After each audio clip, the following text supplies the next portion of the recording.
This is a lecture on chapter 12, which is about stress and health. Let's start out by defining what stress is.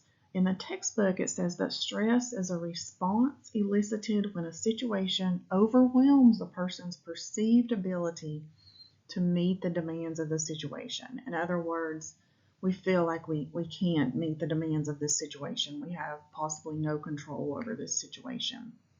Stressors are simply events that trigger that stress response.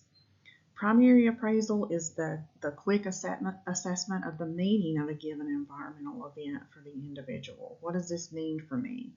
What emotion is this going to produce? Secondary appraisal is a self-assessment of the resources available to cope with stress.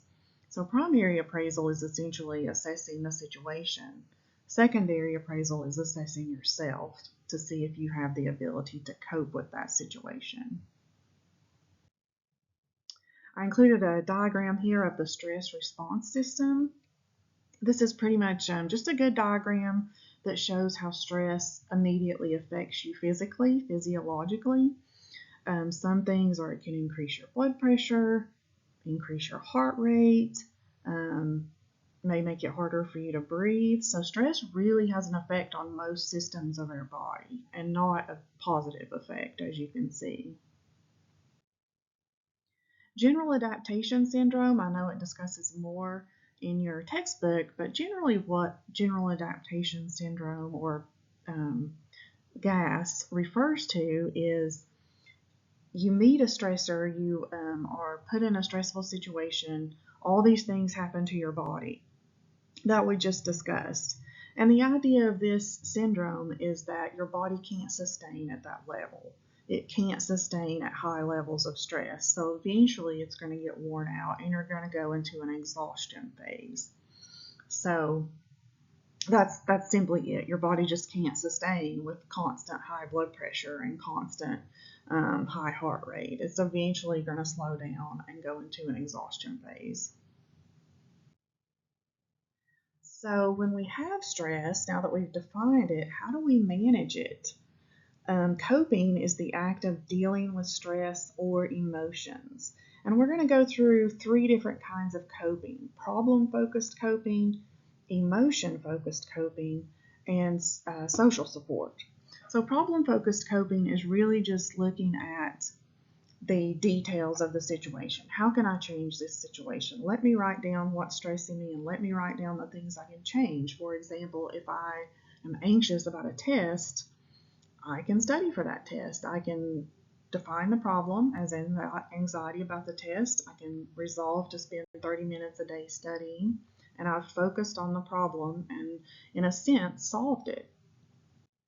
Emotion-focused coping is more managing the emotions that are related to stress.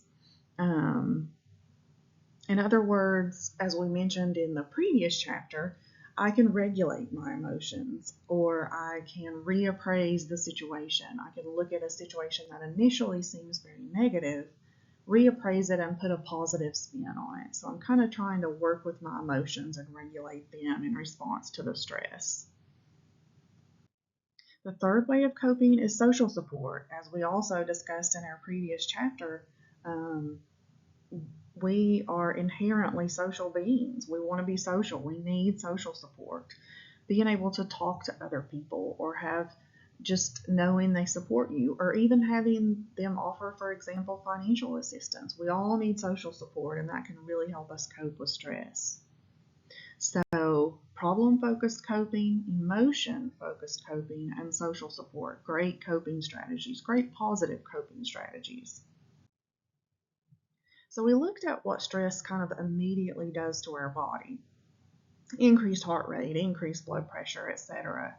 How does it affect our ongoing health, though? Psychosomatic theory is the idea that emotional factors can lead to the occurrence or worsening of illness. It can cause illness to occur, or it could make something we already have worse.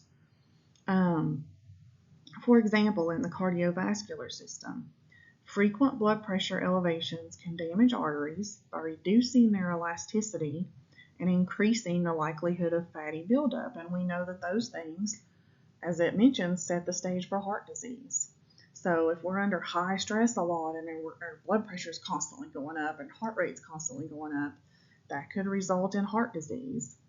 We know that stress affects our immune system. The physiological effects of stress, when sustained over time, can eventually weaken the immune system, which is going to increase the occurrence of illness. Finally, the way we cope with stress can affect our health negatively. We just mentioned some positive ways to cope with stress: problem-focused coping, emotion-focused coping, social support. But unfortunately, we often tend to cope with stress in negative ways, such as smoking, using alcohol, emotional eating, like we've discussed before. And obviously, all those things can really damage our health. So I think the lesson we learned here is that stress not only has an immediate effect on our body and changes the way our body's working instantly, but that those changes can also have effects on our long-term health. So it's really good to cope with stress in positive ways and not these negative ways. And that's all I have about stress and health. Again, please ask me questions. Please look in your textbook for more detail. And have a good day. Thank you. Bye-bye.